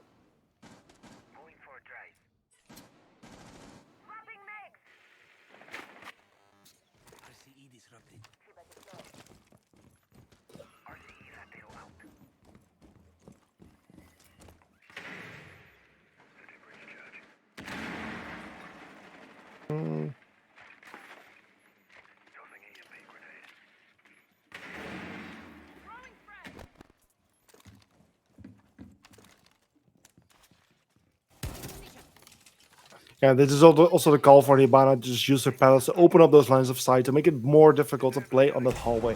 But it's still very much possible. They don't have, they actually haven't brought a deployable shield, which is interesting, which makes that position way more vulnerable. But of course, there is the Azami with her own shielding utility, with her throwables, which can strengthen the position just as much as the deployable shield can do. Indeed. And now we are seeing these players get some trades back and forth, but still going to be setting up as a whole in order to be able to hold these angles and clear a little bit of space for them to actually get the clearance across the top floor in order to play it properly. Yeah, attackers have seemingly established the full top floor control now with only 20 seconds remaining, so not too much time to actually benefit from it, unfortunately. So they need to make a bit of a haste, a bit of a hurry here, but it also provides some perfect opportunities for the side of Pyra. Just go for some sneaky relocations, relocate some players to positions the attackers won't suspect it. The Jaeger, of course, playing there on the hallway towards kitchen, was dining, but easily being able to shut down any rotations happening. And indeed, it's a big kill fest happening here with so many people dying on the side of Odessa. And in the end, the time ran out, and this is how the side of the defensive side of Odessa managed to win this round. Am I saying that correctly? Was it Odessa? No, sorry. It's Pyra. Of course, excuse me. It's Pyra winning another round here, putting the score on 3-2. And I mean, After getting completely whitewashed in the first 3 rounds, we are now seeing them on a little bit of a comeback. Surely, yes, of course. Because if you might, some people might still remember, it was Odessa starting out with those 3 rounds in a row, and the fact that Pyra now has been able to win 2 rounds in a row is a great thing for them. Great way to make this comeback happen. The question is just what will happen. Will we get that 3-3 splits, or will Odessa win another round as they now go back to kitchen dining and turn it into 4-2? Well, we will just have to see. We are looking at the moment, Pyrrha's last defensive half. And I mean, it looks to be quite an aggressive one. They've got that Valkyrie on side. They've got the castle in order to funnel these operators. They've got the mirror to play behind. And I mean, they're probably going to have this Valkyrie and maybe the Jaeger play a little bit aggressive upstairs. But everyone else is going to be playing around this utility, sitting around the mirror windows, etc., etc. And like really trying to put forward some sort of pressure onto these players that try and take the space. Yeah, indeed. And this action phase is now starting. It's just up to the Odessa member to just make their way. The usual thing, just gather the information, find that first way in. The Nuck will certainly, the Nuck is there. She will certainly be one of those opening players to just make the first bit of entry, as their team will gather information for. But also Diana, a great operator to make those entries with, as she can just really scout ahead for herself using her own utility. Yeah, she's just going to be opening a lot of barricades right now, applying pressure wherever she can in order to make these players a little bit more unaware of where they're going to be peeked from. But yeah, I was just going to say, but we do see like the drones going through basement. More than likely, there is going to be some pressure applied through those avenues, and I mean, Nox on the roof, so. Nuck is on the roof. Yeah, an interesting position for Nuck to be in at this moment, when you don't really expect her to be. And not usually. I mean, quite often we see Nomads being brought along. In this case, the Gridlock was being brought, already throwing her utility here and there to just deny any of those potential flank routes, or at least to make it more difficult. And yeah, so far not too much happening yet. I mean, there's 1 minute and 35 seconds, and not a single a single bit of damage has been dealt yet. And I mean, that's completely okay for both of these teams, because realistically, the side of Odessa needs this man advantage in order to push these windows and be able to actually take on any of these sort of engagements that have been set up by the defenders. But also the defenders need this positioning. As I say, they need this man advantage. Out the window goes Feno, managing to find Ryuji, who was standing around on the balcony. And now we're in a bit of a favorable situation for these defenders as of this very moment. Yeah, indeed. Feno is going to be one of the first defenders to find another bit of a counter. And that's actually him taking out Zeros with a beautiful headshot there from the bathroom window, throwing out the C4, unfortunately not finding anyone. But it's a Feno finding 1 kill each, and even saving the mirror in the progress of Stasman with the final kill on Ajax, getting a flawless round right there for the side of Pyrrha, bringing us to an equal 3-3 split with a beautiful round to end it all. Who was Sledge? Who was Sledge? Well, I can quickly bring up the stream on my end. Sledge was played by Akashi. Akashi just got binned. I'm not even gonna sugarcoat it. That was an absolute mauling. You had such an advantage in that gunfight and just weren't able to clean it up quick enough. No, indeed. But that was insane. Yeah, it was indeed a very insane round to end the first half of this match. And with an equal 3-3 score, we're heading into the roll-up, where it's now going to be Odessa here on the defense and Team Pyrrha on the offense. So everything has swapped. It's just complete. Every team is playing on a different side. And I'm very curious to see what this will do with the composition, or at least the result of these rounds. Yeah, it's time to find out either way, because I mean, we've got a 3-3 split and now they've swapped halves, so we're gonna have to see where the difference between these teams lies. We do see a fairly similar lineup on the defensive side, and I mean, on the attacking side, they've decided against the Thatcher in order to bring a Brava instead. So we'll have to see like sort of what these players go for. Because bring along an operator like Bravo, you're going to be wanting to try and play around the defensive electrical utility. And I mean, all they've really got is, well, Jaeger, Mute, and Valk. Mute can be pretty effective, same with Valk, but I mean, realistically with Jaeger, it's extremely situational. Yeah. Yeah, indeed. The Valk would be one of the most valuable bits of utility to gather. Secondary could be those observation blockers. We could potentially block those Hibana cameras and default cameras. But again, those are going to be very situational as well. So unfortunately, a Bravo will not be able to find as much, as let's say if it was a Capcan or even Echo on boards, but we'll still be able to do some, which can still be beneficial. One positive is either way, it's still a 3-speed with a gun. Yeah. So, I mean, if you really wanted to, you could just play it like Kanto, Ricketti, Ash, and just run in guns a-blazing. But it's just one of those where it's a bit sketchy to bring along an operator that is just borderline useless without the sort of gadgetry required. Yeah, indeed, because in the end, capturing a bit of utility could be her main objective, but at the same time, her drone can also be used to just like take utility away. Let's say like those ADSs, she can actually hack those, and that way you don't need to burn them any longer. So in that way, it can also still be a bit of beneficial in a bit of a creative way, not the usual way where you just throw in flashbangs or smokes or whatever. But for now, unfortunately, she has used up all her drones and can no longer do anything with them anymore. I think if I'm to guess, she was brought along, like, as I said, in place of Thatcher, like, to deal with any electrical utility that's going to be denying any breach or anything. But because they ended up being in bar, it's one of them where you don't really need a breach anymore. It's useful, but the thing that's more important is realistically just getting this space, taking these gunfights, and being sure to win them out. But Xerox. Indeed, Xerox here on a very dangerous flank does spot out the Nomad air jab, but the rotation has been made. Why has that air jab been placed there? That's a very big misplacement there by the side of Pyrrha, and therefore they're getting punished. This is a termite off the boards. Meanwhile, Sinzo does get a kill, however. It's now back to 2 versus 2. Sishu on his way to just trying to Valkyrie that was on the flank, but as the Jaeger gets a kill there on Sinzo, it's all coming down to Sushi in this 2 versus 1 position. With only 8 seconds remaining, he needs to find 2 kills or get the diffuser down, and it's going to be a huge challenge.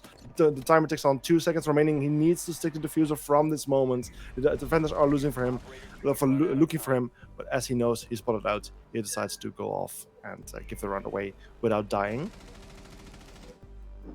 Yeah, he knew that player was coming from above. He knew that they were going to drop the hatch, and they knew where he was going to be, so they just went for it. Yeah, I'm wondering what extent players have started to care more about their stats. I mean, like I said, this is the first season that ESA is kind of keeping some player statistics a bit more actively, and eventually also publishing them. And for the first time, like a KD can technically matter a little bit. So I'm actually kind of curious in what extent this is actually affecting the players on making such decisions. I still want to see cost statistics. I'm gonna fight for this forever. They are there for some of the matches, but unfortunately, there's a little bit of a delay with the most recent matches. But eventually, at one moment, those will be published and those will be available. So make sure to just keep an eye on the Twitter for that. But for now, I think we will soon have a very big catch-up moment with lots of posts coming out in a very short amount of time. But for now, yeah, we just need to go without them a little bit longer. Just also imagine, I mean, there's 3 matches each day, 4 matches, 4 Playday, 4 groups a week. So it's quite a bit of statistics to be done. And as we will proceed into the Swiss system, those amount of matches will get a little bit less. And I can imagine that we will be able to catch up with the statistics around that moment, and we'll be able to put them out a bit more consistently. I mean, hopefully so. We do see Fano outside, just pottering around, as Brits would say, just having a little dawdle, seeing if he can find any opening to take advantage of without actually creating a peak of his own. He does end up making one over towards top fireplace, and player just decides to walk directly in front of him. That's the Jaeger gone, and now the Wamai almost follows as well, as he just does not even think about what just happened to Jaeger, and the nade comes through. Yeah, those bullets do so much damage. The Wamai just barely making it up, but in the end, the Sushi just finishing the job, taking out the Wamai, finding another one, taking out Ajax. Zeros getting in lots of trouble, but finding Tasma. It's a 2 versus 4. This round could be over very soon as Zeros is extremely low. However, he still manages to go on. There's no stopping. He finds Akashi and bring things to 1 versus 4, whereas Senzo is now going for the plants. And it's all coming down to Xerox to try to stop it. And I think he's just. I think they're forfeiting this round. More than likely, just going to be sitting still in a corner just to communicate with his team as to what they want to do coming into the next one. And I think they know about it. They do know he's going to be sitting in this corner. They do manage to take the swing onto him, and that's going to be that man down. That's indeed one man down. I was almost guessing that the camera there, the default one, was hacked, but it doesn't seem like it's because of course the Bravo was in play, but it doesn't seem to have been the case. Otherwise, that would have been a very understandable way for them to know his position. But yeah, either way, that's a round going to the side of Pera, and yeah, we're back to an equal 4-4 score. There we are. So that means that since the roll swap, but each team has been winning one round, so it's still very difficult to say which team is better on which side. As also the split was a 3-3 score. So far, these two teams seem to be very well matched against each other, which is of course something we love to see. Don't get me wrong, the 3-7 score on side of Eagle Empire was beautiful, but a 4-4 is just a way more interesting position to be in at this moment. Odessa are playing very, very conservatively, utility-based round. They've got the Wamai. Obviously, Wamai is a bit more notorious for being aggressive, but I'm looking at like Goyo, I'm looking at Frost, I'm looking at Mute. They're totally just denying like as much utility as possible, alongside as much like intel utility as possible, in order to try and just delay this round as much as possible and bring them to like a 20-second execute, which is the the previous meta. Yeah, the time meta, the 20-second meta, very one. I'm not missing too much. I mean, it used to be one of the main metas quite a bit of time ago. Is it 1 year, 1.5 years ago or so? And I'm very happy to see that it's a little bit addressed right now. Still, a lot of rounds end up with very little time remaining, but it's mostly due to the way the defenders have been playing and have been setting up instead of the utility placed. So for now, attackers are just looking for the first way in, looking for those first defenders, looking and analyzing the lines of defense, and trying to find a way to go for a proper approach. And there we go. They're going to be looking for it. There's a nade from below coming from Sushi, managing to find a frag, and that's going to be a frag for a frag. So it's exactly what he wants. Yeah, that's the Glass lost versus the Mute lost. The Mute likely still having one of those C4s in the pocket, but at the same time, Glass could still do a lot of damage, especially if smoke grenades were in play.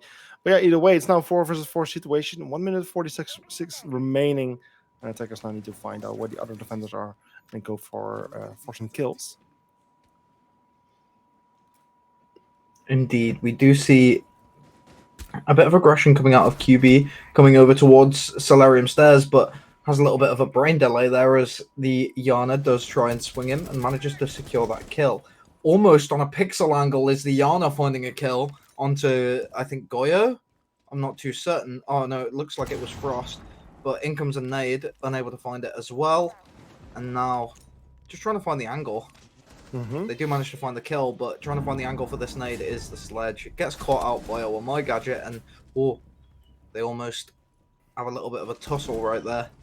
Yeah, Xerox finds one. Sushi with another kill there on Ryu. It's a 1 versus 3 situation with only the Goyo left standing in the 1 versus 3. Doesn't have any impact to lanes remaining. Does find Sushi, however, but in the end the diffuser goes down, and just in time, it's the sledge going for the cover right there. Looking at the right angles, changing his perspective, and finding that player and winning around for the offensive side there of Team Pera. And for Team Pera, gaining the lead with a 4-5 score.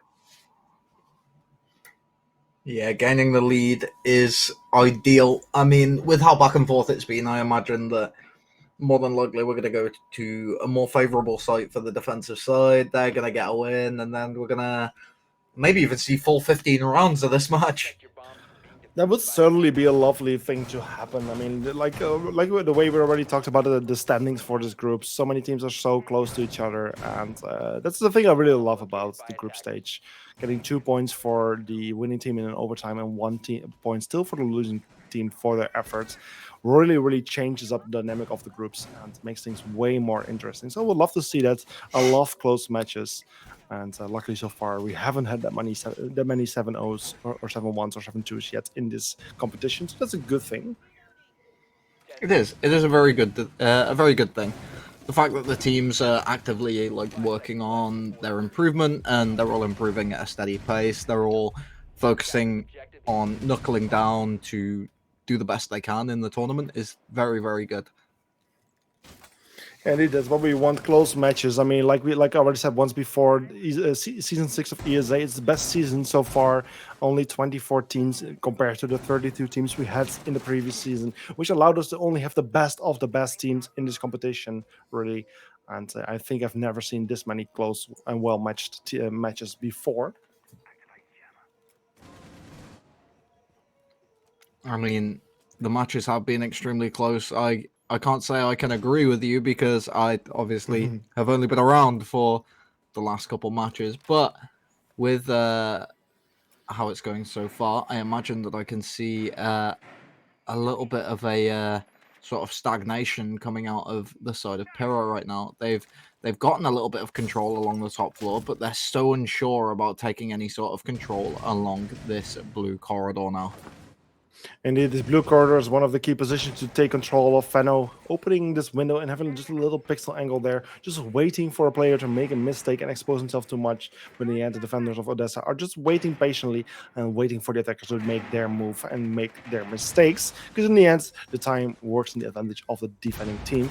Nate's coming out from the glass. I'm not really sure whether that hit the target and destroyed a bit of utility that he wanted to hit. But for now, the attackers will create enough distraction. We see the Twitch moving in, finding a first. It's QB taken off, and that's now 4 versus 5. Indeed it is. They find another on the defensive side, so now it's going to be equal man. The Goyo manages to narrowly avoid death there, which is a bit scary for him. And now we see this position where the attackers are actually unsure of what to do next. Yeah, it's a very uncertain moment for them. They do still have 1 minute of time to work with. They do have drones. They can still gather information. There's still Yana on the board, so there's still a lot of opportunities for them, but it shouldn't take too long as the time is ticking on. Luckily, the Twitch does manage to find Akashi.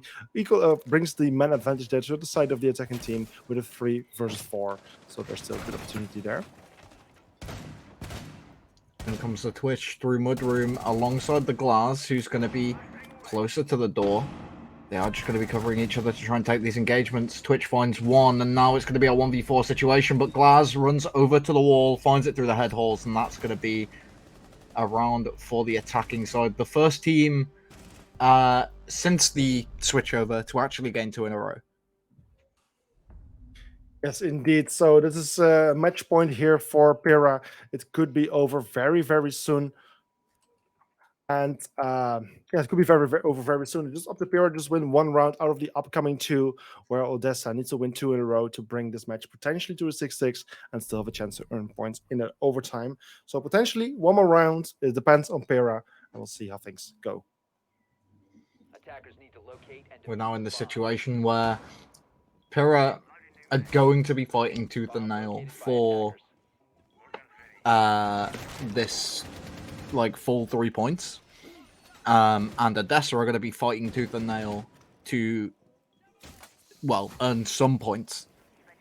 So we're in the situation now where it's a bit uncertain for both of these teams, but very focused. Every player is going to be zoned in. They're going to be trying to take any sort of engagements they can, and they're going to be trying to win them out. I expect a few people to get a little bit impatient with their plays. I expect people to overdo things, maybe try and do things a bit too fast or swing a bit too early, etc. I expect mistakes to be made.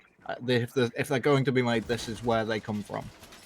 Yeah, mistake is something you do not want at this moment for either team, really. But in the end, it's Pyrrha who can still afford a bit of mistakes, while Odessa cannot. So Odessa is giving every bit of energy they have at this moment to hopefully still win some rounds and have a chance to go to that overtime. and they will need to give everything they have. Attackers, again, the usual thing, just looking for the first way in. Sushi already in, one of the first actually make his way in, but getting punished immediately, getting injured by some shots somewhere from the direction of Dining, but not out yet, and can still be revived if one of the teammates is able to help. Goyo over that side, if I saw correctly, and now he's going to be combating against the glass, but neither of them managed to find it, both down to the same HP, and they're just going to be just stalemating. Both of them giving up, both of them backing off, giving away the position, and going back to whatever they were doing. Yeah, this also allowed them to go for the revive there on Sushi. So Sushi is back on his feet, but is very low in HP and could easily lose any gunfights coming up. But still, it's a 5 versus 5 full man count, which is the most important. 5 people on each team with still gun in hand who can still influence things. And that's a good thing for either team. Just a bit of droning information gathering happening right now, and soon they will start trying to take control over those blue stairs, or at least the library stairs.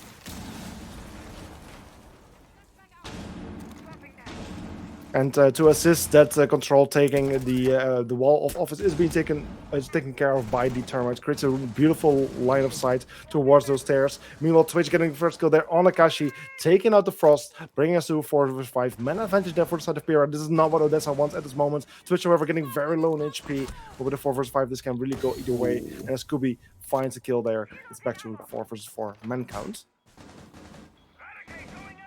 Now we're going to be in this position where the defenders are just going to be turtling on this site, getting ready to take any engagements with these players that are going to be dropping down the hatches. More than likely, they're just going to be trying to desperation push on the attacking side here. They find one on to Xerox. That's the Goyo down, but the canisters are still available. Jaeger falls, but so does Glaz, and now it's looking a bit more scary for the attacking side. They need to get this res in Mudroom. It looks like Thermite's going to be jumping out to go get that, but C4 from below manages to find the kills they are looking for, and now they've gone from this 2v2, or they've gone from this 2v4 to a 2v2. Indeed. This is going to be a very scary moment indeed. It's 2 versus 2 with Fano being extremely low in HP. They can still make it work. This can still be the final round, but they need to make it happen. It's a 2 versus 2. Glass finds one, takes out Ajax. It's all coming down to Kubi to still win this round. Desma, the Termite is going for the plant, for the defuse. The question is in what extent he can actually stick it or get it down. But in the end, it's Fano with the final kill on QB. Wins the round for Pera and this match with a 5-7 score. Well, that's not what I expected when they nearly clutched. Yeah. Especially the C4 from the mute almost turned the favor there to the side of Odessa. A great opportunity there, great opportunity found by him, but unfortunately they didn't manage to hold on to that advantage. And it's Pyra winning this match. That's insane. Yes, just like our community kind of predicted, like the vote was about, what was it again, 80% for Pera, almost 80%. Yeah. And in the end, they turned out to be right. The match was way closer. I can imagine a lot of people were not expecting this match to be this close. But unfortunately, it's Odessa still getting 0 points because getting 4 rounds is unfortunately not enough to secure one of those points. So yeah, a 4-7 score for Pera. I mean, GG's, I guess. GG's indeed. That's the last match for today. Unfortunately, like usually we would have one more match coming up for today, but as the matches were forfeited by Team Synergy, the last match versus Kanji was unfortunately cancelled for that reason. So we're back in our studio. This was the final match for today. You can still see it. Odessa versus Team Pera was in the end a 4-7 score going to Team Pera, and this was the 4th week for Group A. We will only have one more play week remaining for Group A, which of course will happen next week on Monday. So Group A is starting to take some shapes in this case after we close this 4th week. And like we already said, I believe it's Team Misclick and Team Pera now both certain of a spot for stage 2. Yeah. So yeah, that's basically it for tonight. I just want to quickly address one thing. We have hit a beautiful milestone of 1.3k followers on Twitch. One thing I did notice is that we don't have a similar number on Twitter. So make sure to actually go ahead and follow ESA Cup on Twitter. I have just dropped the link in the Twitch chat, or actually below us in this case. I'm pointing up because that's where my screen is, but actually below us, of course. And just make sure to drop a follow on Twitter, because of course Twitter is the main channel of communication for ESA, together with Discord, of course, where every tweet in the end will end up automatically. But just drop a little follows on Twitter, and if you're there anyway, I mean, you can see it right below our names, the casters for tonight. Drop a little follow as well. We would love to see it. But for now, today, we would like to thank every